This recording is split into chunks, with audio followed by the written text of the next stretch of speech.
¿Qué tal? Somos estudiantes del Tecnológico Superior de Puruándiro, de la carrera de Ingeniería Industrial. Ahora, en este caso, presentaremos un cortometraje, el cual el tema principal es ecosistemas. Factores bióticos y abióticos. ¿Qué es un factor biótico? Son los organismos vivos que influyen en la forma de un ecosistema, ya sea la flora y la fauna de un lugar y sus interacciones. Los factores bióticos se dividen en 3 puntos importantes, los cuales son los productores, consumidores y descomponedores. Los productores, a partir de la energía que captan y de las sustancias inorgánicas del medio físico, ellos elaboran sus componentes orgánicos con la fotosíntesis o quimiosíntesis. Los consumidores, estos son organismos heterótrofos, es decir, se alimentan de la materia orgánica elaborada o procedente de otros organismos. Descomponedores, se encargan de reciclar la materia orgánica, transformándola en materia inorgánica para devolver al medio algunos de sus compuestos. Factores abióticos, son los componentes químicos y físicos sin vida del medio ambiente que afectan a los organismos vivos y al funcionamiento de los ecosistemas. Los químicos, por ejemplo, son los minerales, salinidad del agua, componentes del suelo, componentes del aire. Y los físicos son las lluvias, intensidad de la luz solar, temperatura, presión atmosférica, aire y el suelo. Dados los factores bióticos, ahora vamos a conocer lo que es una cadena trófica. Esta es una serie de organismos que se comen entre ellos de forma que la energía y los nutrientes fluyan de uno al otro. Por ejemplo, si comiste una hamburguesa en el almuerzo, eres parte de una cadena trófica que se ve así: pasto, vaca, humano. Ahora veamos las partes de una cadena trófica típica, comenzando desde la base, los productores, y moviéndonos hacia arriba. En la base de la cadena trófica se encuentran los productores primarios. Estos son autótrofos y por lo general son plantas, algas o cianobacterias. Los organismos que comen productores primarios se llaman consumidores primarios. Los consumidores primarios usualmente son herbívoros que comen plantas, aunque también pueden ser consumidores de algas o bacterias. Los organismos que comen a los consumidores primarios se llaman consumidores secundarios, y estos por lo general comen carne. Los organismos que comen consumidores secundarios se llaman consumidores terciarios y son carnívoros, que comen carnívoros, como las águilas o los peces grandes. También llamados superdepredadores, que son los que se encuentran arriba de la cadena trófica. Continuando con el siguiente tema, el cual es sobre qué son las relaciones interespecíficas, siendo estas una organización biológica en la que los organismos intervienen y pertenecen a la misma especie, conviven entre sí. La competencia interespecífica se produce cuando dos individuos de la misma especie compiten por los recursos del medio ambiente, la reproducción y la relación social.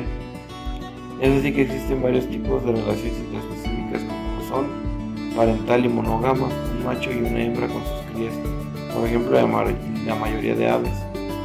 La parental, poligama, es un macho y varias hembras con sus crías, por ejemplo los ciervos y leones. La matriarcal, una hembra con sus crías, por ejemplo los arácnidos.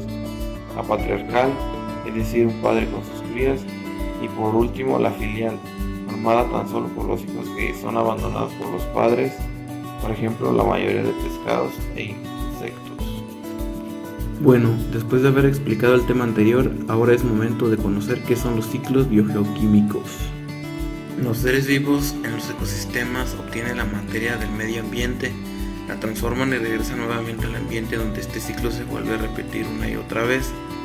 A este proceso dinámico entre los componentes de la atmósfera, hidrosfera, litosfera y los seres vivos se les conoce como ciclos biogeoquímicos.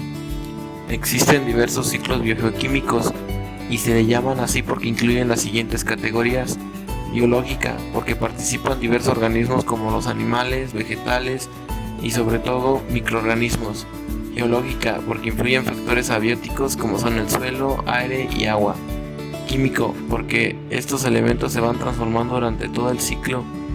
Los ciclos biogeoquímicos más representativos son el ciclo del agua, el del oxígeno, del carbono, nitrógeno, fósforo y azufre. Estos ciclos a su vez se pueden dividir en dos categorías: ciclos de nutrientes gaseosos o atmosféricos. Son aquellos donde sus reservas principales se encuentran en la atmósfera y se distribuyen de manera amplia, y los ciclos de los nutrientes sedimentarios. Sus reservas principales se encuentran en el suelo o en las rocas y son ciclos más lentos en comparación a los atmosféricos. El ciclo del azufre se considera un híbrido, ya que circula en la atmósfera y los sedimentos. A continuación daremos a conocer qué es una estructura horizontal de un ecosistema. La estructura nos dice que en algunos casos puede reconocerse como una estructura horizontal, a veces de carácter periódico.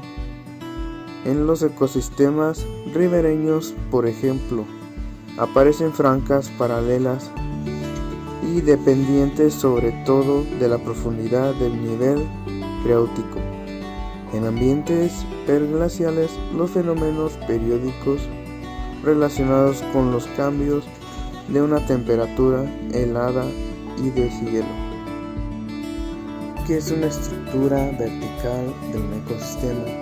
Nos dice que es el resultado de muchos factores que interactúan, tanto bióticos, físicos como bióticos, relacionados con los seres, las interacciones entre los organismos. Un ejemplo sería la estructura vertical del bosque. Esta es determinada por la distribución de las distintas especies arbóreas que componen un ecosistema y ocupan sitios definidos en respuesta a los factores microclimáticos, gradientes ambientales o al distribuir natural al provocado por el hombre. Después de conocer la descripción, la estructura vertical y horizontal, se presentan las generalidades de un ecosistema, la ecología que estudia el nivel superior de organización de los seres vivos.